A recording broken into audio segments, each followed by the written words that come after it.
Okay, so I think we can get started. So good morning or good afternoon, everyone. Depends on where you're dialing from. Thank you for joining us today for our webinar, Navigating PCI DSS Updates from Strategy to Real-World Success. Thank you very much. So just as way as an introduction, my name is Jeremy King. I'm the regional head for Europe for the PCI Security Standards Council, and it's a great pleasure to be with you here today. Hey, Jeremy. My name's Isaac. I'm the VP Sales here for EMEA and APAC for Reflectiz, and it's great to host you today, Jeremy, and spread the knowledge about PCI 4 and the upcoming requirements that are going to be coming out next year. So just before I pass it over to Jeremy, today we're going to just tackle a few things which are very important. The first one is a new timeline, which Jeremy will discuss today. Then he'll go into the new requirements that are going to be covered by version 4. I will then take it into a little bit more of the way that Reflectiz will handle version 4, and also how we can help you with operational costs. And then we will move forward from there. So I'm going to pass it over to Jeremy. No, thank you very much. So when you look at the PCI DSS, it is a standard that's been in existence it's one of our oldest standards. And it's interesting that PCI DSS version 3 became effective in 2014. So it's 10 years since we really did a major update to the standard and released it. And so in that period, payments have changed massively. How the criminals are attacking us has changed significantly. And so what we realized we had to do was we had to go through a thorough review and update of the standard. Even 3.2.1, the latest version before version 4 was released in 2018. So it was time for a change. We needed to reflect how the technology was being used. We needed to reflect how the criminals were trying to steal the cardholder data. And so in April 2022, we released version 4. And whenever we've released new versions of PCI standards, we've always given everyone plenty of time to be able to get used to the new requirements. So we gave everyone 2 years to get used to it, and PCI DSS version 3.2.1 was retired at the end of March this year, 2024. The other thing we do is when we're doing a major change and we're introducing new updates, then any of those new updates, we'll also want to give people time to understand what that means for their organization and give you time to get yourselves ready before we implement those. And so quite a lot of the requirements have got future dates on, and that future date is the 31st of March 2025. Now, there's one other thing that you'll also see on the slide there, and that is we've also done a minor update from version 4 to version 4.0.1. Now, essentially, whenever we release the new version of the standard, even though we review it very carefully, we do make some errors. We have some spelling mistakes. We have some grammar errors, and we also get some feedback that says, "Oh, could you just give us a little bit more guidance on what you meant by this?" And so we do a little release just to correct a few things, just to provide some more guidance, just to make some things even clearer, because we want people to fully understand what it is that they have to do as they migrate from 3.2.1 to version 4. So one of the key changes that we've introduced is around vulnerability scans. Now, vulnerability scans have been in the standard for quite some time, but if you were using the SAQ, especially SAQA, it wasn't part of that requirement. Now, what we've seen is that for a lot of the criminals, they've been able to get access into smaller merchants or merchants utilizing SAQA because there was weaknesses or errors or vulnerabilities in their website. And so one of the things that we've done is we've expanded the scope of the quarterly scans to be included into SAQA. And this means that because it wasn't an expansion or a new requirement, this became effective immediately. And so you are going to be required, if you're doing SAQA from April this year, you will be required to do a quarterly scan. Now, because it's a new requirement for you, you're not expected to have 4 passing scans immediately, but you are expected to have that first passing scan undertaken. To try and help you, we've also released, and you can see it on the screen here, a new resource guide around vulnerability scans and approved scanning vendors and what it is we're trying to do and who should be doing this and really how this is going to help improve your security. So it is something that we are wanting you to implement immediately. So as I said, all of the requirements that have a future date will clearly state that in the PCI DSS. And if you look into each of the requirements under the applicability notes, it will tell you whether that is a new requirement that is a best practice until the 31st of March.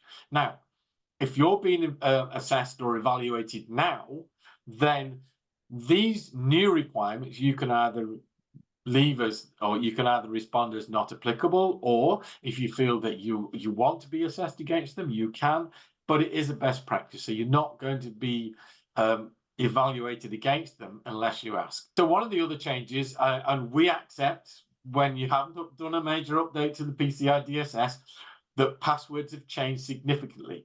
And in 3.2.1, we were at about 7 characters, and we know the world's moved beyond shorter password lengths.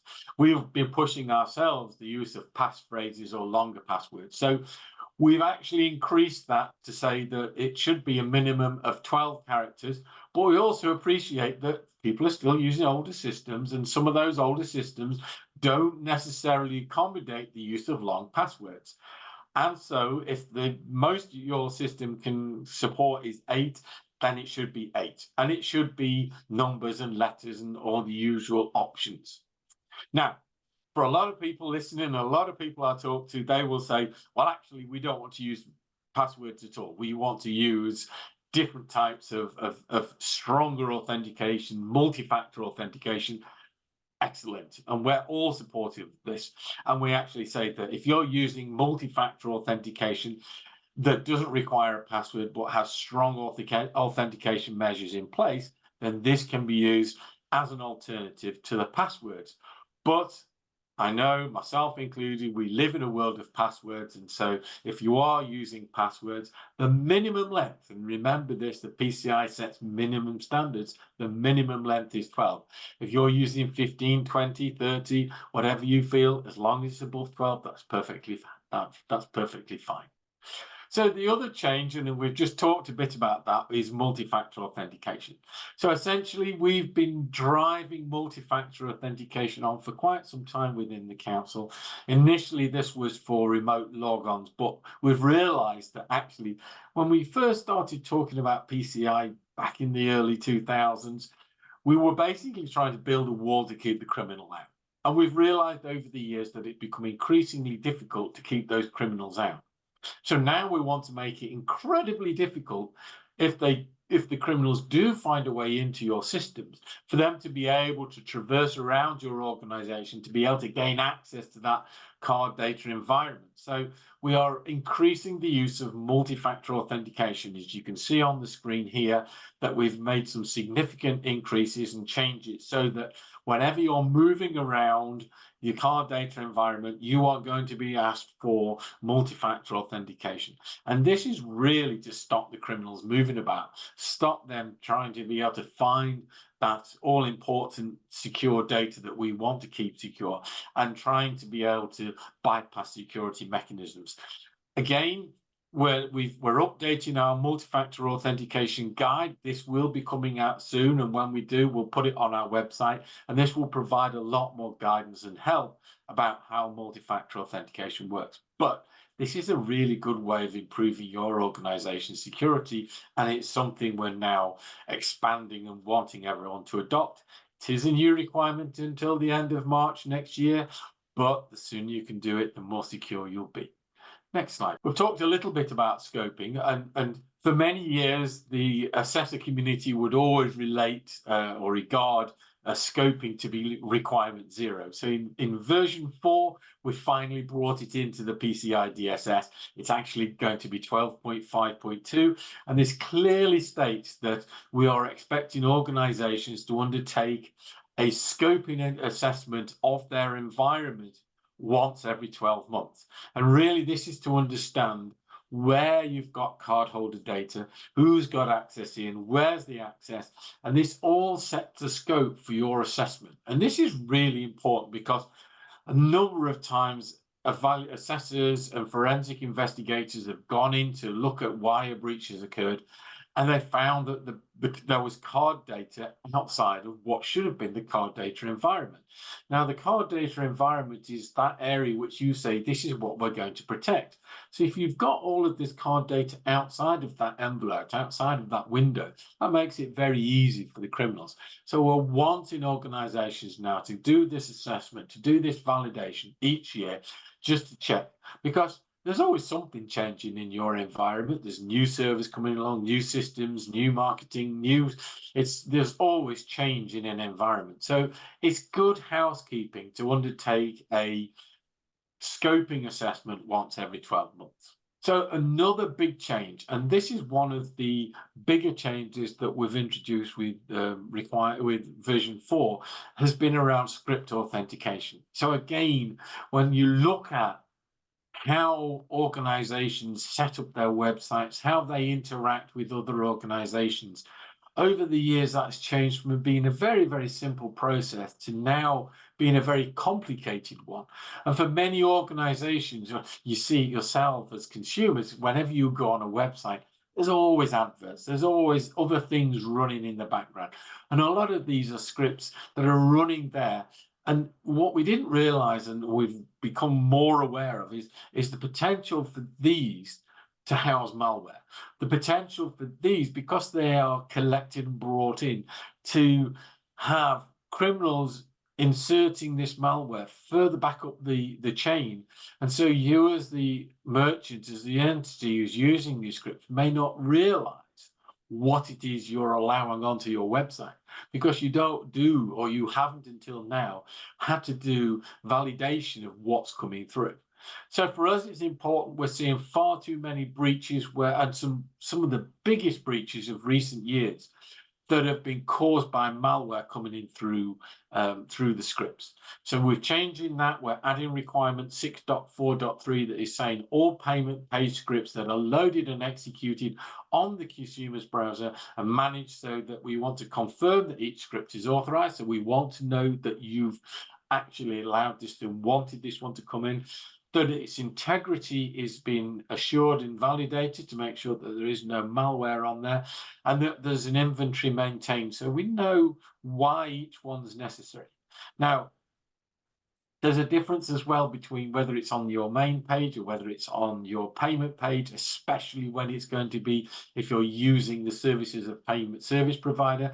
But again, I would always say, do you really need all these scripts in your payment page? Can't we have it a little simply, because you just want to do the payment? Anyway, besides that, this is a major change. This is going to need you to do work and require effort. And this is why I'm on this webinar with our good friends at Reflectiz, because the council doesn't always provide solutions. We look at the security. We're here to try and ensure the security of the cardholder data. So when we bring in these new areas and these new requirements, quite often we're looking for our community to be able to provide solutions. And the good news is, where this one is concerned, and Isaac will go through after I've finished, that there are options available for you, and Reflectiz is one of those organizations that can provide that solution to you. There are others as well. I'm here really just to talk about the requirements, but it is necessary, and it's something that you need to start taking into account now, because this takes time. It takes time to get set up and get in place and have everything validated. And this needs to be ready by the 31st of March, 2025. So it'll be with us before we know it. Don't wait until next year. The time to act is now. So please do start looking at how your organization is going to conform to this new requirement as it's coming through. There is another part of this, and this is 11.6.1, which basically says a change in tamper detection mechanism is deployed to be able to really identify that if there's been any changes or if there's any criminal activity, that is going to be highlighted. And we're wanting this to be, at least once every 7 days or periodically. Now, one of the things that version 4 has allowed is that we've brought in what we've called a targeted risk analysis. So this enables your organization to review its risk, to be able to work out and validate how often some of these regular activities need to be undertaken. We're saying once every 7 days. If you have really good risk controls in place and you're really well set up, it may be a little longer. If things aren't quite as good in your organization, it may be a little shorter. So again, we've got a guidance document on targeted risk analysis. It's something that's come through, and you'll see it in various requirements in PCI DSS version 4. But again, we're wanting to try and highlight and recognize as quickly as possible if there's been any unauthorized changes to the payment pages to those scripts, so that you can identify quickly that the criminals have been active and shut it down. Because the longer they are in your systems, the more likely are they're going to be able to steal some of this data, and we're definitely wanting to prevent that. The other good thing is, within the council, we have 2 great events. We've had our first great event of the year, which is a North America community meeting. Next week, I'm going to be in Barcelona, along with Isaac and many other organizations, and I hope many of you, for our European community meeting. It's going to be a fantastic event. There is still time to register if you've not registered yet. And if you're in the Far East and you fancy visiting Hanoi in Vietnam, then our Asia Pacific community meeting will be taking place on the 20th and the 21st of November. So these are great opportunities to meet lots of people in the same sort of situation as you, dealing with payment security. Also a great opportunity to talk to some of our vendors in more detail about your specific needs and requirements, and you can talk to people about how they're going to help you meet these new requirements and what they can do for your organization. So do come along. It's a great event, and we'll look forward to seeing you there. And really, that's a very quick overview of some of the changes. Do visit our website. There's lots and lots of information on there that's going to help you in your journey towards migrating to PCI DSS version 4. And I think that's going to take me back to yourself, Isaac. Thanks, Jeremy. Very well said, and that's a hard person to follow, but I will try.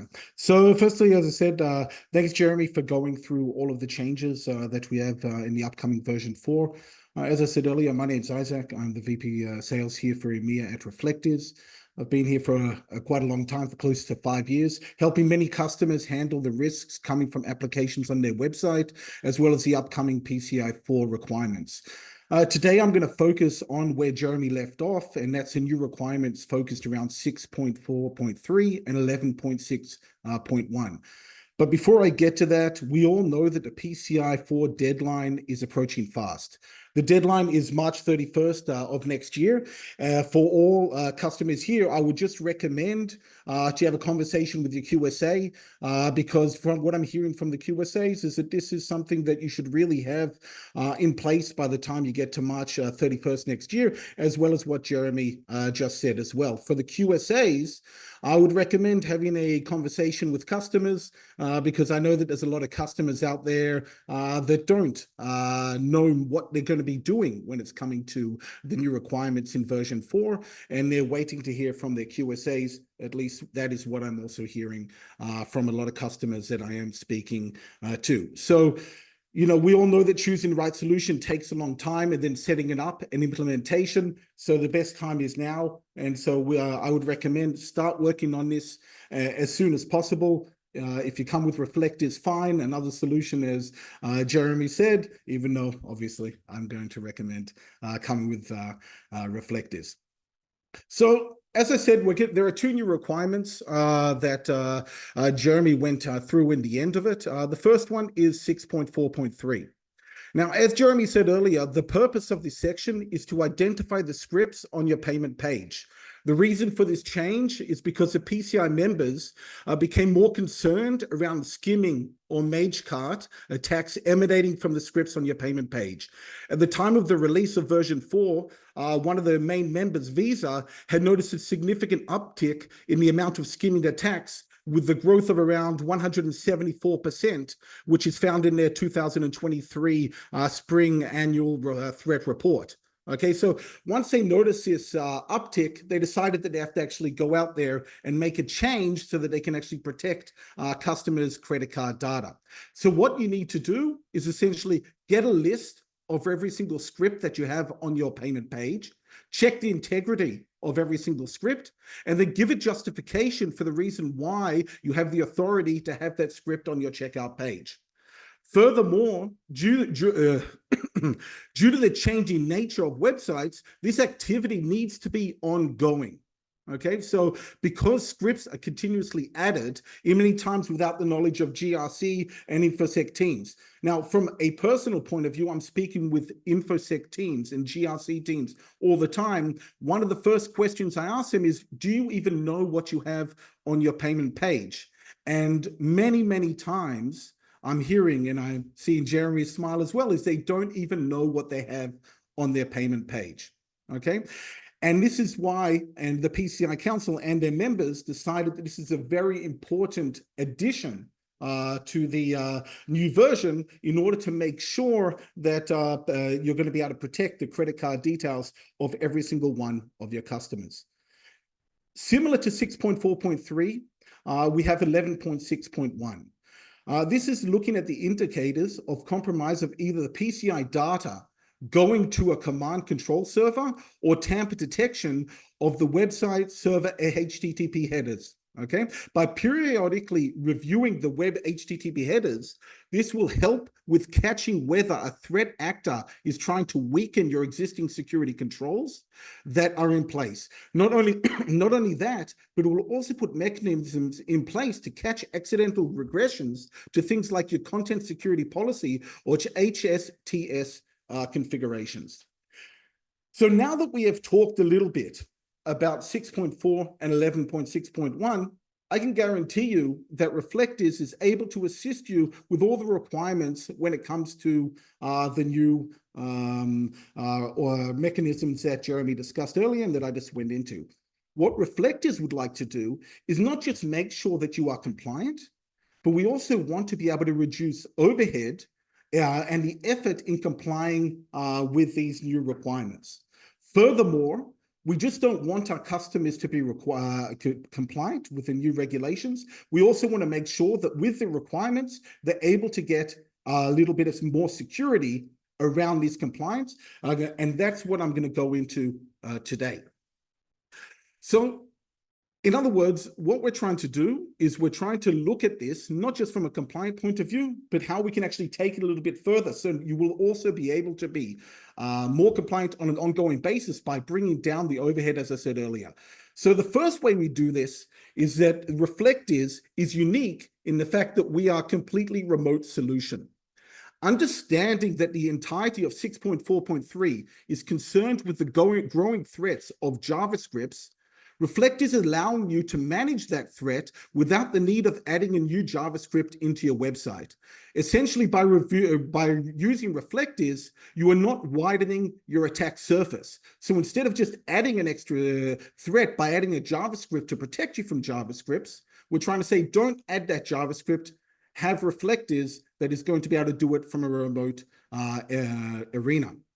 And from an operational point of view, this allows for rapid deployment for our solution with zero deployment from your side, and therefore the setup can be done in a matter of days because Reflectiz is not an inline solution. Reflectiz has no access to any of your PCI data, allowing for easy vendor onboarding because none of your important data is being collected by Reflectiz. Lastly, important for business, remote allows you not to have any latency with the inline script. So because we're 100% remote, the solution is not going to be working through Reflectiz, and therefore you're allowed to, don't have to go through the test to see if there's going to be any latency and disturbance with your website. And we've heard over and over again that putting extra scripts onto your website is a problem for businesses because every millisecond can actually deter businesses from making that extra dollar, which is so important for them. The second play that we're seeing operational savings on a week-to-week basis is our smart justifications. The idea around this is that we are building rules within the platform around the behavior of the scripts that are loaded from every application. As long as an application is loading a script that its functionality is in an acceptable way, then the workflow will automatically approve that script, allowing you to focus your time on areas that are a real concern. So let's take a look at a real life example, right? For example, Facebook Pixel. Now, a lot of our customers are using Facebook, and it's something that I know that a lot of vendors are also using out there because it's a very important tool in order to track your customers. Facebook Pixel continuously updates its script without making any asking you if it's got permission to make these changes within the dashboard.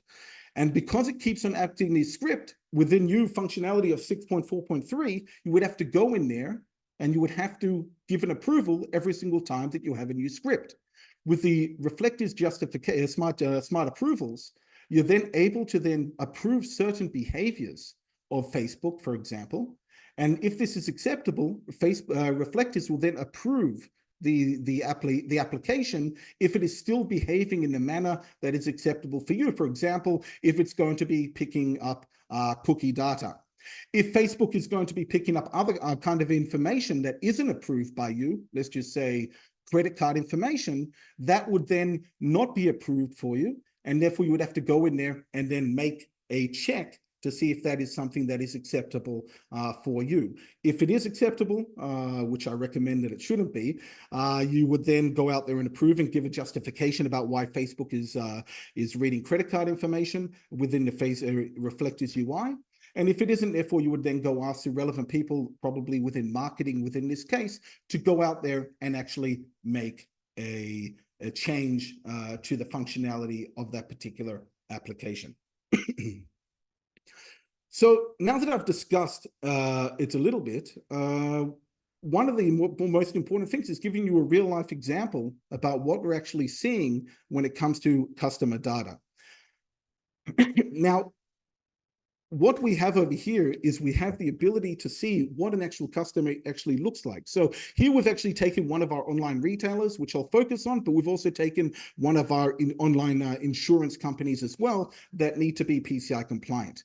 We can see that within the first customer, they have 151 scripts on their checkout pages, which is quite a bit. But for a retailer, we're seeing that this is just above average. They tend to have quite a lot, even though I could see from Jeremy that he would like for that to be removed significantly to protect your needs, right? Now, what we saw is that on a weekly basis, because of things like Facebook and other types of applications, they're changing all the time. On a weekly basis, they're getting 77 changes that we have picked up within the Reflectiz platform. That means on a weekly basis, they would have to go out there and approve 77 new scripts that have been added or changed on the payment page. But with Reflectiz smart approvals, what we've been able to do is we've been able to use the behavior of the applications, and we're able to automatically approve for them 75 scripts. And we do this because the change in the behavior of that script has not changed. And this allows them to then focus on what really is important.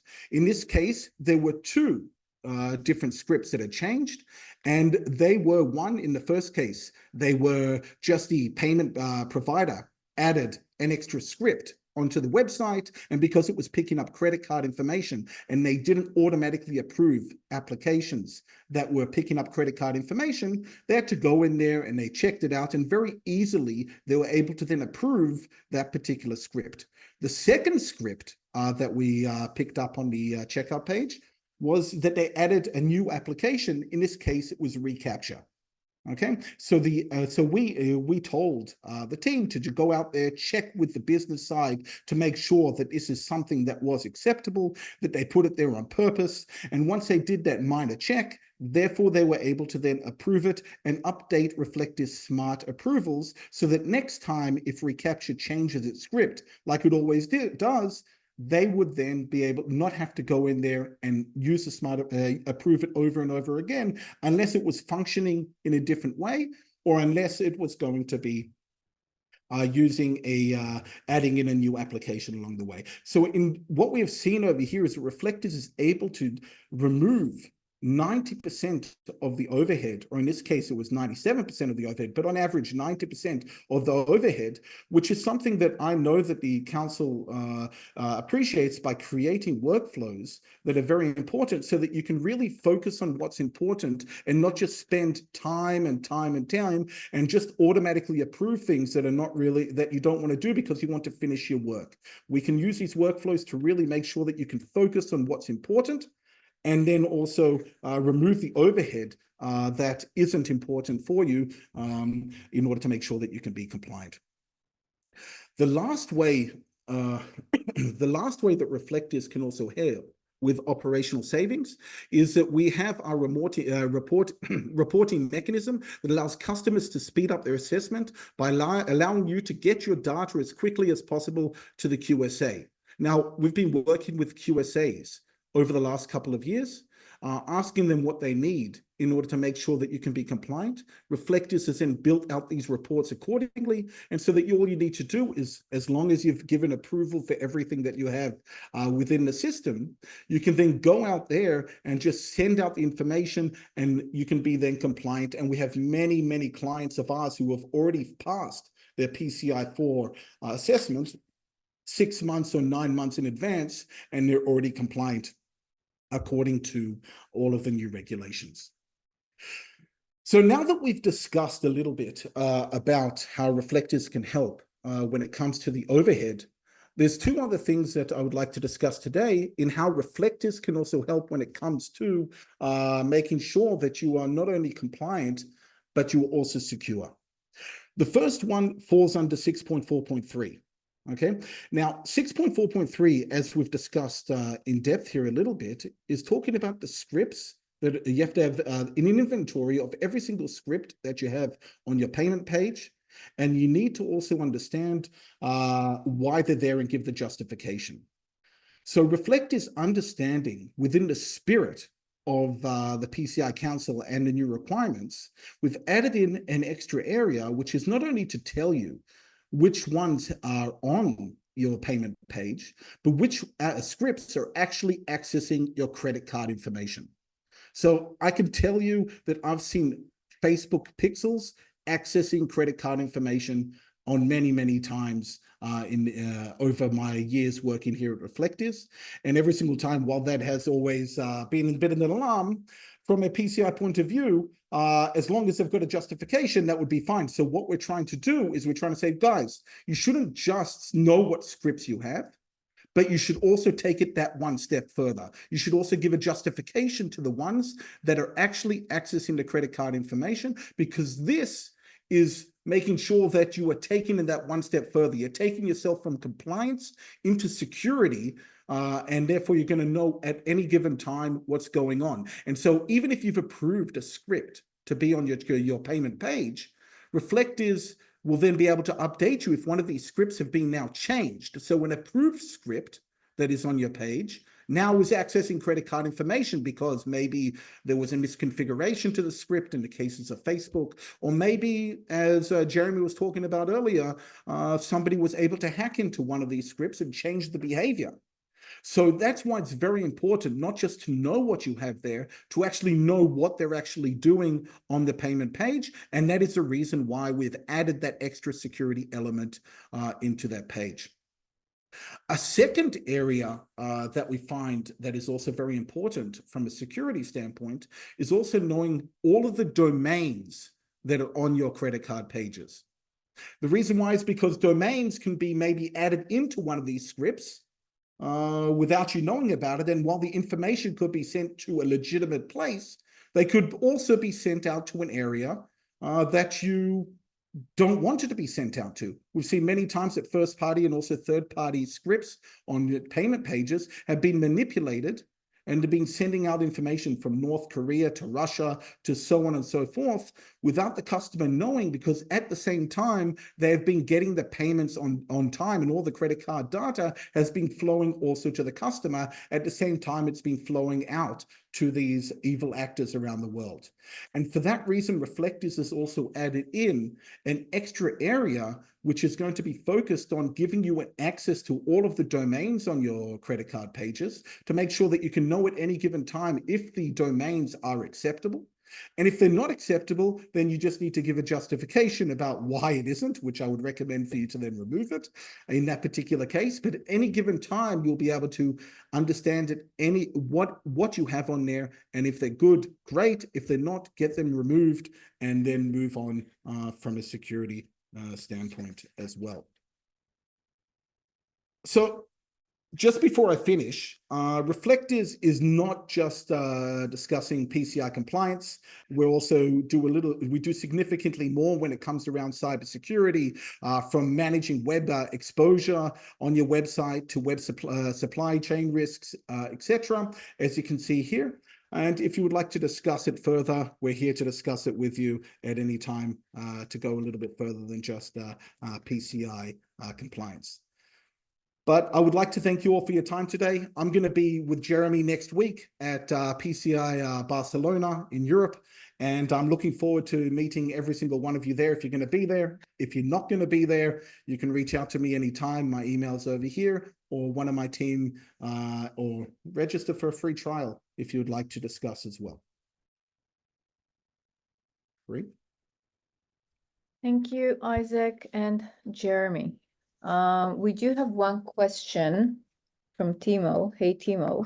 So Timo is asking, in requirement 6.4.3, why the decision was taken to have written justification for each and every script? For me, this sounds like a overhead of manual work or a beautiful use case of AI, like Reflectiz offers in their PCI model. What is the value of writing the justifications down? Who wants to take that? I'll go with that one. That's a very, very good question, and I think in part it was answered when Isaac was going through his examples. So we know that the number of scripts that are on an organization's website can be significant. It can be far more than we were hoping that would be there. And I think from our perspective, we wanted to make sure that each and every one of those scripts has been checked, because we don't know what the purpose of each one is. We don't know which is the one the criminals have slightly altered.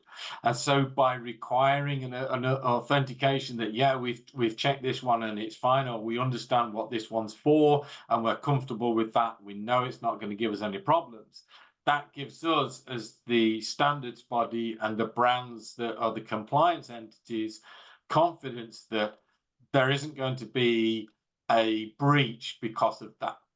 Now, if there are entities, if there are organizations such as Reflectiz, such as others that exist, that can automate that process, so much the better. We don't say how you've got to do it. We leave that up to you and your organization to show, to go about this. What we just want to know that all of those 151 scripts in that example that Isaac gave have been checked, and there is nothing that's going to cause you to lose data or suffer a breach or allow the criminals access into your organization.